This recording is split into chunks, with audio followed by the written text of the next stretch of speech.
Well, hello. This is vlog one for health, racial and ethnic health disparities. Hello, my name is Edward Denton, which you probably figured that out.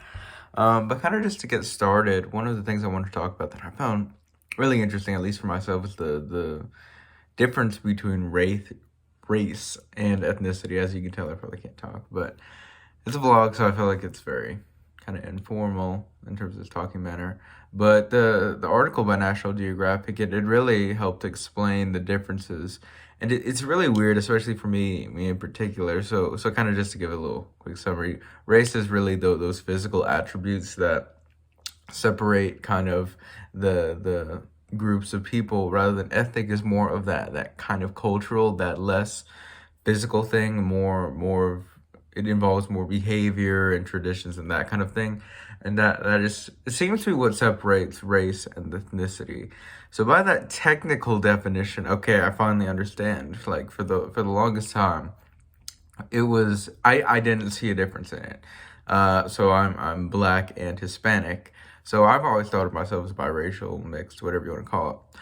But by this technical definition, I technically only have one race. I am black. And a lot of people would say that, but so I'm black, but my ethnicity is being Hispanic, which is kind of weird. I don't know. I'm not exactly. Yeah, but I don't know. For me, it's still an issue because I feel like both are. But if you consider kind of the wide range of what Hispanic and Latino people look like, some people look like very pale. I have friends who come from Spain. Spain people are technically Hispanic, right? Um, versus like an indigenous person. My mother's side of the family has people like that, and they have darker skin, right? And they look kind of different in that entire range, and of course there are people in between, right?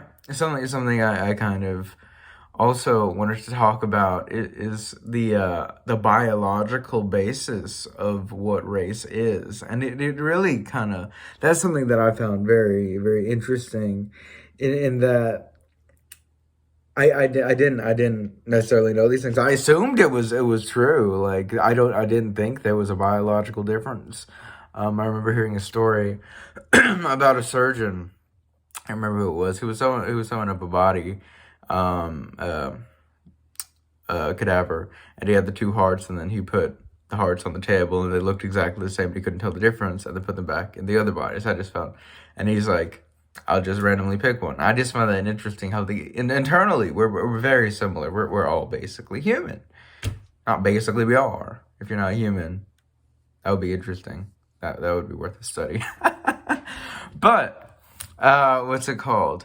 And the fact that the genetic variation outside of race is tighter than the genetic variation within the race, I find that astounding. And then to kind of connect those ideas with a paper that I wrote, with a couple colleagues about what's it called, racial disparities and systemic racism in emergency medical services, and one of the articles, um, that still stands out to me. That's why I mention it so much, and you'll probably hear me mention it later. Is the one study they did a survey among, what's it called, medical students and residents, and some of them had really interesting beliefs on the differences in the biology of what's it called, blacks versus whites. Like they had thicker skin, and like their blood coagulated faster. And I'm like, how did you come up with that? Is that like evidence based? I really don't think it is, but I'm starting to rant a little bit.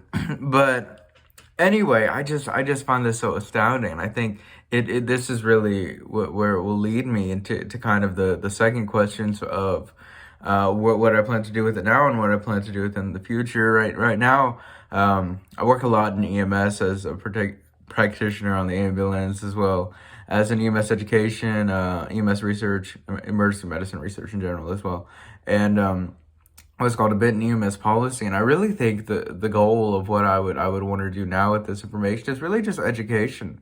I feel like people don't intentionally have these beliefs. They're just things that are kind of told to them, and they take them at face value. And what's really unfortunate is these variances, these kind of thought variances that they think are there that are not will cause later problems down the line. And that's part of the reason why we have kind of the health disparities that we were talking about. What's it called? But back to the second question. I want to use that in education. Like when I teach my students, I think it requires like we would need to actively address these kind of disparities and these problems, right? And we need to, I want to educate my students and explain to them that, yes, you're going to see out there are going to be algorithms that say to adjust for race. There are going to be various times in which they want to consider race. And sometimes, yeah, it's helpful. But you really want to, I want to teach that you need to assess them holistically and assess the entire environment.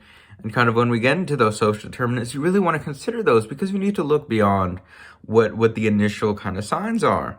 And you want to be able to best help that patient no matter what their race is. Because I think that's how we really fight and promote for health equity is through that active changing. Because if we sit here and do nothing, nothing's going to happen, right?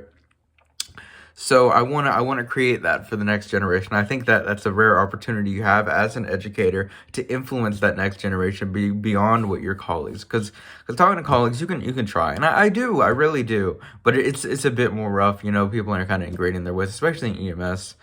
People are burnt out, and they're tired.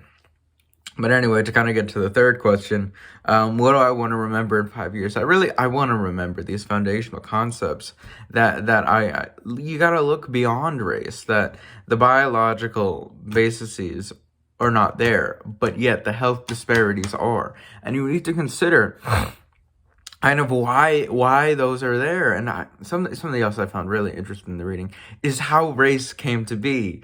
And it is both stupid yet kind of intelligent. I don't want to say that word, but I feel like they literally just went, "Oh, you're darker. You look different than me. All right, you're going to be my slave. I'm going to capture you, and you're going to work for me for free, and you're not a person because you're just slightly darker." Versus and that's how racism came to be in the United States, and I don't know. Yeah, it was necessary for the financials, especially in the South, to maintain those higher plantations. But it really sucked when what's it called? They didn't need what's it called? Yeah. People shouldn't have been slaves in the first place. But what's it called? Once they were let go, they were left in such these problematic situations because they don't have the luxuries and skills and education that a lot of the white people did during this time, and being that a lot of their work was replaced by mechanical objects like tractors and things like that, which they did not get to operate, right? And it really left them in these situations, and then they build up. Yes, they're free. Yes, they can vote and they get all these things, but still you have to consider how many disadvantages they have had throughout the generations and how those build up. And kind of, I want to remember these things, and I think it's as people progress in their education, become separated, especially in higher academia. I think sometimes it gets lost, especially talking to a lot of my friends who are older than me and have careers and whatnot. It's just something that's not in front the front of their mind, and once they escape that life, they kind of just leave it behind. And I don't think that's solving the problem. I think yes, people want to escape and live a better life, and that's something that I want to do. But I think it's important to remember them, and really work to reduce these health disparities in whatever field you choose to work in. For me, it's probably EMS, emergency medicine. Maybe I'll go to medical school and do that. But still, I want to remember this with my patients, with my students, and really consider this always when deciding on policies to support and working in these different fields, because it's something that a lot of people who don't have these lived experiences consider. And that's kind of what I'll sum up with. So just kind of answer the three questions. I told you a bunch of things that I found surprising. The difference between race and ethnicity, the historical background of race.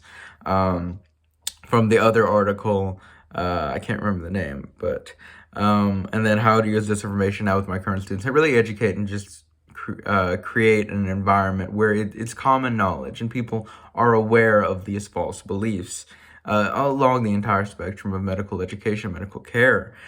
And then the third question of what I want to do in 5 years, I really just want to remember that the biological basis is not what causes these health disparities. It's the underlying kind of systemic issues as well as lived experiences that have stacked up over time.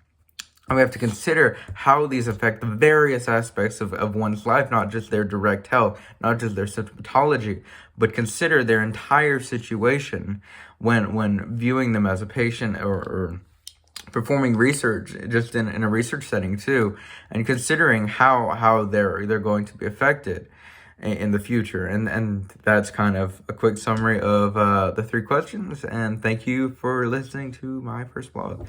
Have a good one.